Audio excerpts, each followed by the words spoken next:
Good morning, কেমন আছেন? আমার নতুন আর একটা ব্লগে আপনাদের স্বাগত জানাই। আজকে রবিবার, আর এই যে মাম্মাম ডালিয়া খাবে, খেতে চায় না। আর এই যে কালমেঘ পাতা, তো রবিবার করে একটু কালমেঘ পাতার রস দিই, যাতে কৃমির ওষুধটা যাতে না খাওয়াতে হয় আর কি। বাচ্চা তো অনেক রকম জিনিস খায়, চকলেট, বিস্কুট, তো কৃমি হয়। তো কালমেঘ পাতাটা দিলে আর কি, রসটা দিলে আর কৃমি হওয়ার ভয়টা থাকে না। তো কাঁকড়া এনেছিল, কাঁকড়াগুলো মাম্মাম দেখছিল, নাড়াচাড়া করছিল। ও হাত দেয়নি, ওর বাবি। নতুন জিনিস তো দেখে না, সচরাচর আনা হয় না, দেখেও না এত বড় বড় কাঁকড়া। কিছুক্ষণ ঘাটাঘাটি করলো। আর এদিকে পাবদা মাছ এনেছিল আর পার্শে মাছ এনেছিল।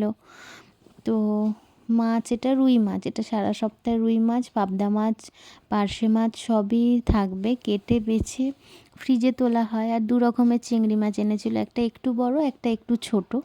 তো এটাও সারা সপ্তাহ। এটা সব কিছু কেটে বেছে ধুয়ে পরিষ্কার করে ফ্রিজে রাখা হয়, কারণ আমি সকালবেলা উঠে বের করি, রান্না করি, তো তখন ধোয়ার সময় থাকে না, আর বরফ জমে থাকে, বরফ জমে গেলে ফ্রিজটাও অপরিষ্কার হয়ে যায় আর খুব নোংরা হয়ে যায়, আর রক্তগুলো বরফ হয়ে জমে যায়। ওই জন্য সব কেটে বেছে ধুয়ে রাখা হয়। আর এখানে রান্না বলতেই কাঁকড়াটা আজকে হবে, যেহেতু একটা কাঁকড়া মারা গিয়েছিল, ওই জন্য ওটা, আর এই কাঁকড়াগুলো বেশ অনেক করেই দাম নেয়, তো ওই জন্য নষ্ট করব না, ওই জন্য আজকেই কাঁকড়াটা রান্না করে ফেলবো। কাঁকড়াটা রান্না, কিন্তু মাম্মাম আবার কাঁকড়া খায় না, ও খেতে চায় না আর কি, কেমন একটা গন্ধ লাগে বোধহয়, ওই জন্য খেতে চায় না। আর এখানে পালং শাক হবে, কচু দিয়ে, আলু দিয়ে, বেগুন দিয়ে পালং শাক হবে। আর এই কাঁকড়ার তরকারি হবে। আর মাম্মামের জন্য মাংস হবে। মাম্মামের জন্য মাংস হবে বলা ভুল, তো আমরা সবাই মাংস খাবো। এখন খাবো না, আমরা রাত্রের জন্য, আমাদের জন্য রান্না করে রেখে দেব।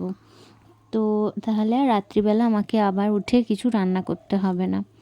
তো অনেকক্ষণ যেহেতু মাম্মামের বাপি বাড়ি থাকবে, অনেকক্ষণ আড্ডা মারতে পারবো, অনেক গল্প করতে পারবো। ঠান্ডা পড়ে গেছে, ওই জন্য বাইরেও বেরোই না, এত ঠান্ডায় বেকার একই জিনিস একই জায়গায় বেরিয়ে কোনো লাভ নেই, ওই জন্য ঘরেই থাকবো। আর এখন এই যে মাংসটা আমি করে রাখছি, অনেকটাই মাংস এনেছিল, বোনলেসগুলো আলাদা করে দিয়েছি, একটা অন্য দিন অন্য কিছু করব। আর আজকে এই চিকেনটা রান্না করব। তো এখন মাম্মাম খাবে, রাত্রিরেও মাম্মাম খাবে, আর রাত্রে আমরা খাবো। তো আর চিংড়ি মাছটা এই যে এখানে সব কিছু ওই পেঁয়াজ টিয়াজ মাখিয়ে একসাথে দিয়ে দিয়েছিলাম, সামান্য অল্প জল দিয়ে, সর্ষে পোস্ত কিছুই দিইনি, এটা বাটি চচ্চড়ি বলে, এটা খেতে খুব ভালো লাগে কাঁচা তেল দিয়ে। আর এখানে মাংসটা হয়নি, জল দিয়ে দিয়েছি, এবার ফুটলেই হয়ে যাবে। এই যে চিংড়ি মাছের বাটি চচ্চড়ি হয়েছে, চিকেন হয়েছে লাঞ্চে, আর এই যে কাঁকড়া হয়েছে, আর হয়েছে পালং শাকের ডালনা।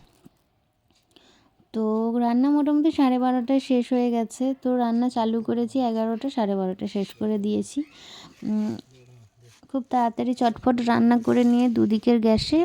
তো কিছু গাছ এনেছিল, সেই গাছগুলো দুদিন ধরে নিচেই ছিল, তো সেগুলোকে ছাদে আনলাম। টবে মাটি ভর্তি করা ছিল, কালকে লোক দিয়ে করানো হয়েছে মাটি ভর্তি। আর সেই মাটির টবগুলো আবার 3তলার ছাদে দিয়ে দিয়েছিল, সেখান থেকে নামিয়ে এই টব, কারণ ওইখানে কোনো জলের ব্যবস্থা নেই ছাদের ওপর, তো এখানে থাকলে জল দিতে পারবো, ওই জন্য এখানে নামিয়ে আনা হলো। এই যে নামিয়ে আনছে টবগুলো, তো গাছগুলো বসালাম। তো খেতে খেতে প্রায় ওই 2:30-3টে তো বেজেই গেল। আর ওর বাপি আর ও এখন একটু মজা করছে, আনন্দ করছে এই যে।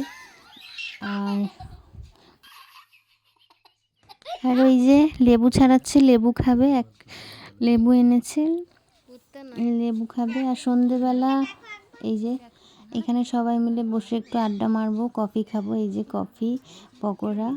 তো শীতকাল আর সন্ধেবেলা। তো টাটা, সবাই ভালো থাকবেন, সুস্থ থাকবেন, টাটা।